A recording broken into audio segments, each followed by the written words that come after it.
শরীরের অবস্থা খুবই খারাপ, ভীষণ বমি এবং পেট খারাপ শুরু হয়েছে। পেট খারাপ মানে তুমুল পেট খারাপ। ওষুধ ছিল না বাড়িতে, যেটা ছিল সেটা খেয়ে নেওয়ার পরেও কমেনি, তাই জন্য নতুন করে ওষুধ এনে দিয়েছেন কে জানেন? আমার শ্বশুরমশাই। যাই হোক, তার প্রতি কৃতজ্ঞতা আমার প্রচুর। তো যাই হোক, সেই ওষুধ নিয়ে তিনি ওপরে এসে আমাকে পৌঁছে দিয়েছেন, দিয়ে তারপর টুকুরের সঙ্গে একটু গল্পগুজব করছেন। তা আজকে আমাদের ট্রলিগুলো সব বেরিয়ে গেল। এই যে মামনি এসে এই জায়গা থেকে আমাদের বড় ট্রলি সেটা বার করে দিচ্ছে। পলিকার্বনেটের এত বড় ট্রলি নিয়ে আমাদের সচরাচর বিশেষ যাওয়া হয় না। এখন যেখানে যাচ্ছি সেখানে এই ট্রলিও ছোট পড়বে বলে আমার মনে হচ্ছে। তো আমার শরীর যেহেতু খুব ভালো নেই, সেহেতু আমি কোনো ভারী কাজ সেরকম করতে পারছি না। এই ট্রলিটা ভীষণই হালকা, কিন্তু তবুও টুকুরকে ডাক দিলাম যে টুকুর মা তুই একটু ধরে দে। মামনিটা এমনিতে তো লক্ষ্মী, সে তো কাজগুলো করে দিলই। তো যাই হোক, ঠিক আছে, এখন আপাতত এটাকে মেজে টেজে তারপরে উপরে পাঠিয়ে দিতে হবে। কারণ অনেক দিন ধরে ওখানে পড়ে আছে, তো মানে একটু ধুতে হবে, ছাদে নিয়ে গিয়ে মামনি সে কাজটা করে দেবে। 9 মিনিট বল। দাদুর কাছ থেকে 1 মুঠ খুচরো নিয়েছে। 100 টাকার উপর রয়েছে, 200 টাকা আছে। কি খুচরো? দাদুকে শোধ দিবি না? এটা মানে কি? আরে আরে আরে আরে, তুলে দিলেই তো। এটা হচ্ছে 9টা। দেখি আরগুলো দেখি। আমি মাংসটা আমার কেনা ছিল, আজকে করতে দিলাম। দেখতে পাচ্ছেন একদম ছোট্ট মুরগির মাংস করতে দিয়েছি। এটা 9টা। কেন দেখতে পাচ্ছিস না? এটা সরিয়ে দে না, তাহলে দেখতে পাবি। গোল না। এই শোন, মাংসটা কিভাবে করবে? তুমি বলো তোমার কি করবে। না না, তোর মতো করে করবে তো। আচ্ছা তাহলে করুক, ওরকম করে করুক। আবার বাবা ওরকম পছন্দ করে না, ওটাই চাপ। Drop coin, Kolkata mint 2019। এটা কমন কয়েন, কলকাতা মিন্ট 1990। দেখতে হবে এসব কয়েন। এটা কবে রেজাল্ট বেরোতে পারে এটা? সিভিটি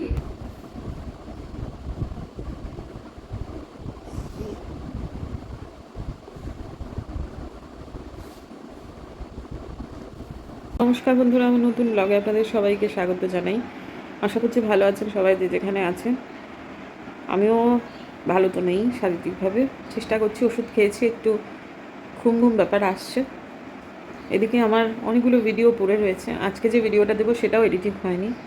আমি সবগুলো ভিডিওই ভাবছি শুয়েই যখন আছি তখন এডিট করে নিই, কিন্তু কিছুই কাজ যেন এগোতে পারছি না। বাবা যতক্ষণ ছিলেন আমি শুতে পারছিলাম না, কিন্তু তারপর আর পেরে উঠছিলাম না। তারপর বাবা যাওয়ার সাথে সাথে সে যে ধপাস করে বিছানা নিয়েছি, এখন যেন আর কিছুই করে উঠতে পারছি না। তো আমার হাজব্যান্ড গেছেন কলেজে, আমার মেয়ে, আমার শ্বশুরমশাই সবাই বাড়িতে আছেন, কিন্তু এই মুহূর্তে আমার মনে হচ্ছে আমার বরটা কেন নেই। সে যদি আসে তাহলে এখন আমার মনে হচ্ছে আমার বরকেই লাগবে। আবার এই যদি আমার বর থাকতো, আমার মেয়ে থাকতো না, তখন আমার মনে হতো যে আমার মেয়েকেই চাই। যে সমস্ত মানুষেরা হাসপাতালে ভর্তি থাকেন এবং তাদের একটা নির্দিষ্ট সময় ভিজিটিং আওয়ার হয়, বুঝতে পারি মানসিক অসুবিধা তৈরি হয় কোথায়। তাও যদি দেখা যায় যে ভিজিটিং আওয়ারে কেউ আসেনি, কেউ এসেছে, মনে কষ্ট হয়, এটা ঘটনা। আমি নিজেও যতবার ভর্তি হয়েছিলাম হাসপাতালে আমার এরকম ফিল হয়েছিল, যদিও আমার সে অবস্থা নেই, কিন্তু যখন শরীরটা খারাপ হয় তখন এই জিনিসগুলো আরও বেশি করে ফিল হয়। কিন্তু এই মুহূর্তে আমি বুঝতে পারছি সেই সমস্ত মানুষদের কথা যারা হাসপাতালে ভর্তি থাকেন, দরজার দিকে তাকিয়ে থাকেন 11টা থেকে ভিজিটিং আওয়ার কি আমাকে দেখতে আসবে। বাড়ির বিছানায় শুয়ে শুয়ে আমার কীরকম অসহায় বোধ হচ্ছে, শরীরটা খারাপ তাই। ওষুধ খেয়েছি, ভিডিওগুলো এডিট করতে করতে আশা করছি শরীরটা একটু ভালো হয়ে যাবে। সম্ভবত পদের টিউবার এসেছে। টিউবারটাই যেন আসে বাবা, অনেকগুলো জিনিসই আসার কথা ছিল। টিউবারটা যত তাড়াতাড়ি গেড়ে দিতে পারি তত মঙ্গল। টিউবার আসেনি, ওহিন্দিলা পাঠিয়েছে আমার শ্বশুরমশাইকে ফতুয়া, বলেছিল খুব সুন্দর হয়েছে। আমার শ্বশুরমশাই খুব আনন্দ করে পড়বেন, এইসব জিনিসই উনি পড়তে ভীষণ ভালোবাসেন, ভীষণ ভীষণ ভালোবাসেন। একটা তোমার দাদুর, একটা বাবার। আচ্ছা বুঝতেই পারছো কোনটা দাদুর কোনটা বাবার। এটা দাদুর, এটা বাবার।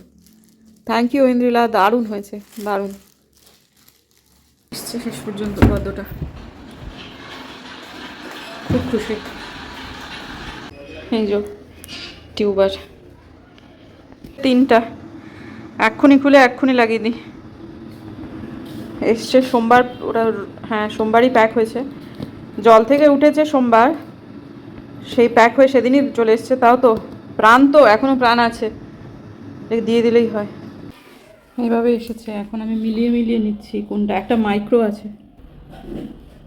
এইটা হচ্ছে মাইক্রো, এইটা হচ্ছে ফাগুন, এইটা হচ্ছে মাইক্রো, এটা ছাদে লাগাতে হবে, আর এটা নিচে। ব্যাস লাগানো হয়ে গেল।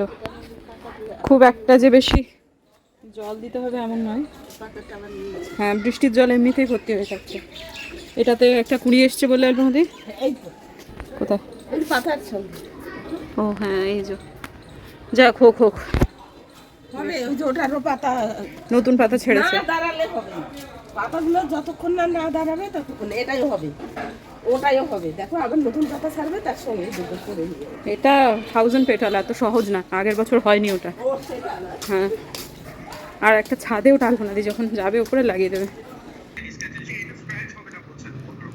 তাহলে ওটাই নাও, ওটাই নাও, ওটাই নাও, ওটাই নাও।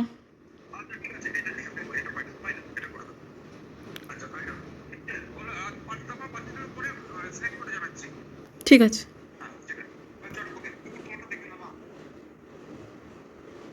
শরীর খারাপ, আজকের দিনে বেরোতেই হতো, তাই ওরাই বেরিয়ে গেল। ওদের সবার জন্য গিফট কিনতে হবে, প্লাস টুকুরেরও একটা ঘড়ি, সেটাও কেনা হবে।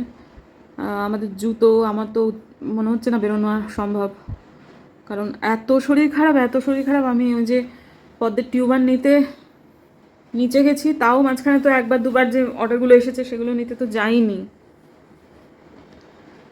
তো তারপরে নিতে গিয়ে কোনটা কোন আইডি সেটা প্রথমে আসলে বুঝতে পারছিলাম না। ছেলেটি আমায় ফটো পাঠিয়েছিল, তো আর একবার যদি ওপরে এসেছি শুধু ফোনটা নিয়ে যেতে, আমার নিঃশ্বাস ফুলছে, আমি আর মানে দুপা যেতে পারছি না, আমার শরীর এত খারাপ।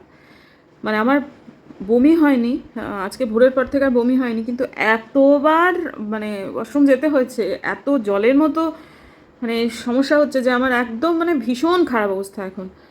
তা মানে ভীষণ উইক হয়ে পড়েছি। তা ওষুধের এফেক্ট কাটছে, আবার সেটা শুরু হয়ে যাচ্ছে। আর অ্যান্টিবায়োটিক খাচ্ছি, তো আজকে যাওয়াটা খুব দরকার ছিল, আর কিন্তু কিছু করা গেল না। তো ঘরের মধ্যে যে কাজগুলো আছে, যেটুকু আমি মানে একটু একটু করে নিতে পারবো।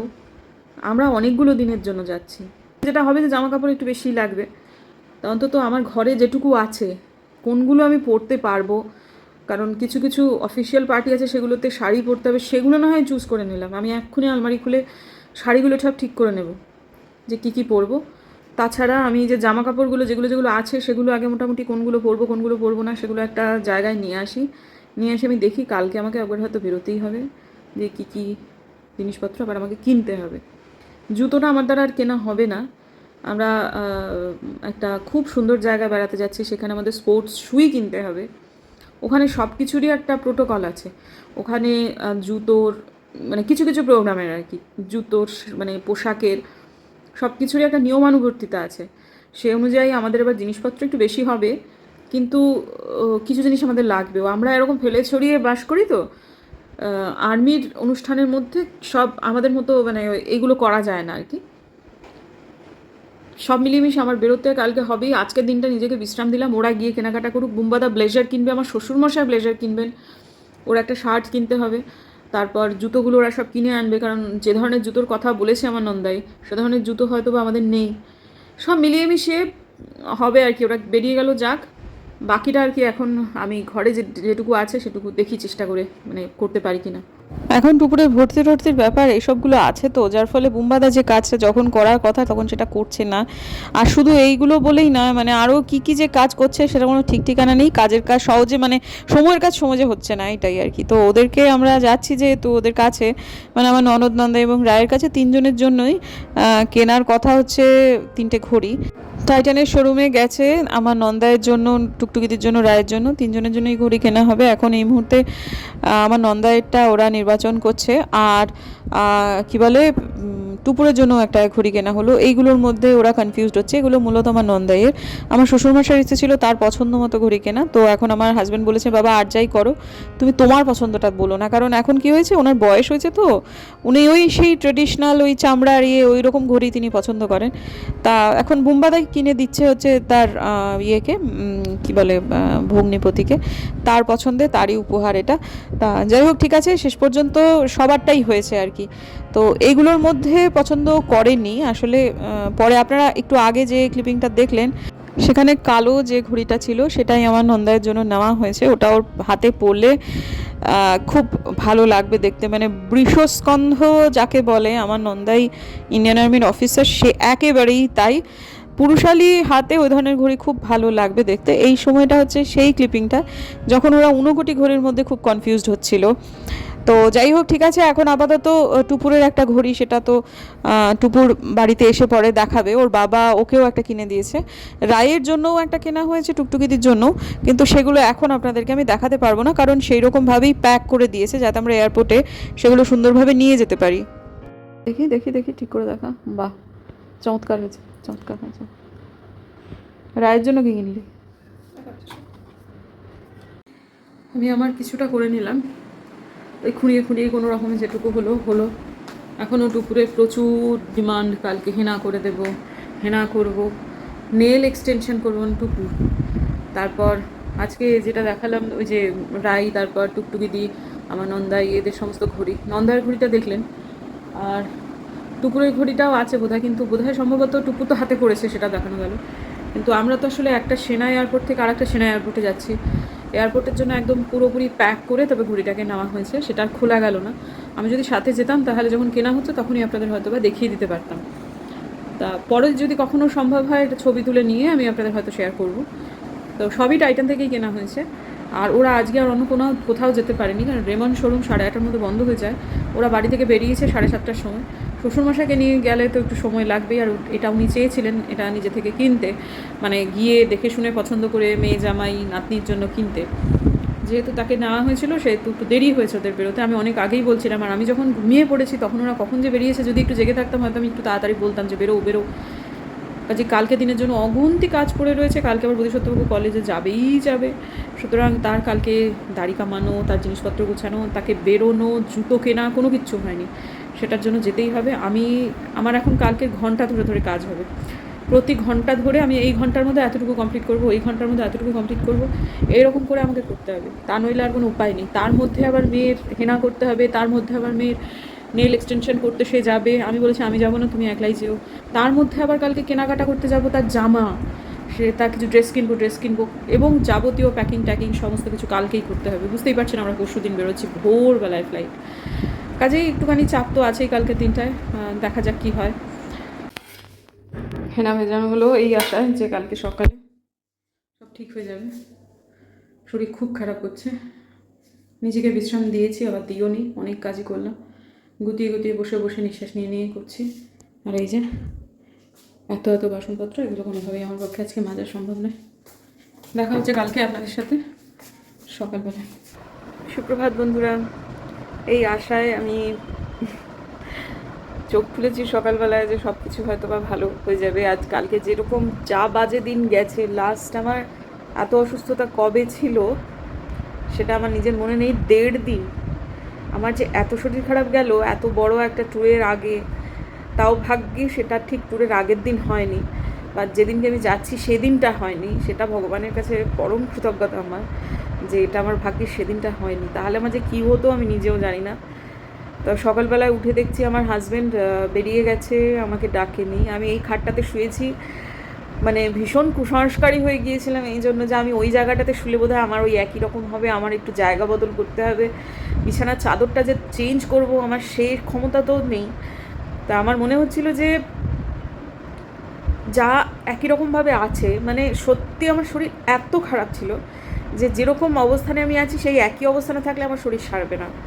আর এটাও কিন্তু ঘটনা, যখন আমি এর আগে হাসপাতালে ভর্তি হয়েছিলাম সে 2013 সালে, তখন না আমার এত শরীর খারাপের মাঝখানে আমি যে বিছানা চাদরটাতে এসে শুয়েছিলাম, মানে বিছানায় এসে যে বিছানা চাদরটা সময় পাতা ছিল আর কি, আমি ওই যে ERCP হয়েছিল, তারপর ইনফেকশন হয়ে গিয়েছিল, তারপর আরও যেসব জিনিসগুলো হয়েছিল, হুড় করে অ্যান্টিবায়োটিকের এফেক্টে বমি, যা খাচ্ছি তাই বমি, ছড়িয়ে ছিটিয়ে যাচ্ছে সব কিছু, মানে কি বিচ্ছিরি। সেই সময়টা ওই যে বিছানা চাদরটাতে প্রায় 7-8 দিন মতো শুয়েছিলাম বা তারও বেশি, ওই চাদরটা আর কোনোদিনও পাতি না। আমার মনে হয় এটা পাতলেই আমার শরীর খারাপ করবে। এই বিছানা চাদর যে হলদেটা, এটাও আজকে আমাকে তুলে ফেলতে হবে। কিছুই না, এগুলো সাইকোলজিক্যাল ব্যাপার, কিন্তু তাও যেন মনে হয় যে এগুলো অনেক কিছু ম্যাটার করে। তা যাই হোক, এখন উঠলাম তো, মানে মাথাটা খুবই যন্ত্রণা করছে, এই জায়গাগুলো আধকপালিটা হয়ে আছে। তা ঠিক আছে, আপাতত আজকে কালকের তুলনায় সকালটা অনেকটাই ভালো হয়েছে বলে আমার মনে হচ্ছে। তো দেখা যাক, ওঠার পর বুঝতে পারবো আরও বাকিটা। এই যে রাত্রেবেলা এগুলো সব করে রেখেছি, এগুলো নিয়ে যাব, শাড়ি পেটিকোট সব কিছু। মুখটা একবার আয়নাতে দেখিও নি যে আমাকে দেখতে কেমন লাগছে, ওরকমই ব্লগ শুরু করে দিলাম। ও আর কি করবো, আমাকে যেমন দেখতে তেমনই লাগবে। তবে বন্ধুরা, সেটা অফ করতে হবে। এটা আবার অনেকেরই থাকে কিন্তু, জানেন তো, আমার মা যেমন ডাইজেস্টিভ বিস্কিটগুলো খেতে পারে না। যখন আমার বাবা মারা গেছিলেন, তখন ওই বাবা হাসপাতালে ভর্তি ছিলেন, পায়ের কাছে মা যখন থাকতেন, সবসময় বাড়ি যাওয়া সম্ভব হতো না। দিদির বাড়ি থেকে ওই মানে হাসপাতাল, আকাশ হসপিটালটা অনেকটা দূরে, আর ওখানে একজন অ্যাটেন্ডেন্ট থাকতেই হবে। মাই মূলত থাকতেন যখন আমি যাইনি, তার আগে পর্যন্ত। সেখানে ওই বড় বড় যে বিস্কিটগুলো ডাইজেস্টিভ, সেগুলো মা 4-5টা করে খেয়ে, মারও তো ডিনারের পর অসংখ্য রকমের ওষুধ খেতে হতো, মা ওগুলোই ডিনার হিসেবে নিতেন। তো কারণ তখন একটা অদ্ভুত অনিশ্চয়তার টাইম, সেই সময়টা মা বুঝতে পারছিলেন না যে কত টাকা লাগবে না লাগবে, খরচাপাতি করার ব্যাপারে মার খুব মানে টেনশন ছিল, যার ফলে ওই বিস্কিটগুলো 1 প্যাকেট করে কিনে আনতেন, সেগুলো 4টে করে খেতেন, ডিনারের ওষুধ তারপর খেতেন। পরে আমি যখন যাই তখন মাকে প্রপার ডিনার হলো, কিন্তু তারপর বাবা চলে যাওয়ার 8 বছর পরও মা কিন্তু এখনও ওই বিস্কিট খেতে পারে না। আমার এক কলিগ আছে, সে মানে ছিল আর কি, এখন তো সে নেই, সেও স্কুল ছেড়ে দিয়েছে, বাচ্চা কাচ্চা হয়ে গেছে তার মা যখন মারা যায় তখন নাকি সে, তার দাদা যখন খাবার আনতো তার জন্য, তার মায়ের জন্য, সে সারাক্ষণ ওখানেই বসে থাকতো, হাসপাতালেই ব্যবহার করতো, মানে টয়লেট, আর খেতো যে মেরি বিস্কিট আর কফি। সে কিন্তু তারপরেও, মা চলে যায় আর কি, মা চলে যাওয়ার পরও সে অনেক বছর পরও মেরি বিস্কিট আর কফির এই কম্বিনেশনটা সে খেতে পারে না। আলাদা করে মেরি বিস্কুটও খেতে পারে না, কফিও না খেতে পারলেই ভালো। একবার স্কুলে হয়েছিল এরকম একটা, এই সেম কম্বিনেশন আনা হয়েছিল, কিন্তু ও খেতে পারছিল না। তা তখন একজন, মানে আমাদের আর একজন সহকর্মী, সে পুরুষ, সে ওকে, ধুর তোর এই সাইকোলজিক্যাল ট্র্যাপটা ভাঙতো, এটা কিচ্ছু হবে না, খাতো। ওকে জোর করে খাওয়ানোর পর কিছুক্ষণের মধ্যে ওর পুরোটাই বেরিয়ে আসে। সে প্রিন্সিপাল, আমরা সবাই কী রাগ, বিশেষ করে প্রিন্সিপাল, যে তোমার না অনেক রেসপন্সিবিলিটি আছে, ওই যে মেল কলিগ তাকে বলা হয়েছিল, তোমার না অনেক রেসপন্সিবিলিটি আছে যেগুলো তুমি ঠিকঠাক করে পালন করো না, তোমাকে এই দায়িত্ব কেউ দেয়নি। ওর মানসিক অসুবিধা, ওর কষ্ট, ওর যন্ত্রণা ও নিয়ে আছে, সেটা তোমাকেও বলেনি যে সেটা তুমি ভাগ নাও। পৃথিবীতে আর অনেক খাবার আছে, এই কম্বিনেশনটা যদি ও না খেতে পারে, তাহলে ওর জন্য চা হচ্ছিল, ইনফ্যাক্ট লাল চা খাবে বলছিল, চা হচ্ছিল। তোমারও তো জোরে জোরে কিছু নেই, মেয়েটাকে অসুস্থ করার কোনো দরকার ছিল না, তুমি তোমারটা নিয়ে থাকো, তোমার মানে অতিরিক্ত জনসেবা করবার দরকার নেই অন্তত এই ব্যাপারে। তুমি স্কুলে এসেছো, তুমি বাচ্চাদের পড়াও, হ্যানা তেনা, এই কলিগের পেছনে লাগার কাজটা তোমাকে দয়া করে করতে হবে না। সেরকম আমার মনে আছে সেই সব ঘটনা, শুধু আমার না, এরকম অনেকেরই থাকে। যাই হোক, আজকে মাথার উপর অনেক কাজ, কিন্তু তার আগে এই কাজটাও সেরে ফেলি। চলুন বন্ধুরা, দেখা হচ্ছে বরং কালকে একটা নতুন ব্লগে। আর আপনারাও বলবেন কারো এইরকম মানসিক বাঁধন রয়েছে কিনা কোনো খাবারে, কোনো জায়গায়, কোনো বিছানার চাদরে, জানাবেন কমেন্টে, আমার পড়তে ভালো লাগে। তো চলুন বন্ধু, দেখা হচ্ছে বরং কালকে একটা নতুন ব্লগে। যদি আমার ভিডিও ভালো লাগে তারপর সাবস্ক্রাইব করবেন, পাশে নোটিফিকেশন বেলটাকে অন করবেন, যাতে ভিডিও দিলেই নোটিফিকেশন চলে যায় আপনাদের কাছে। দেখা হচ্ছে আগামীকাল, ততক্ষণ টাটা।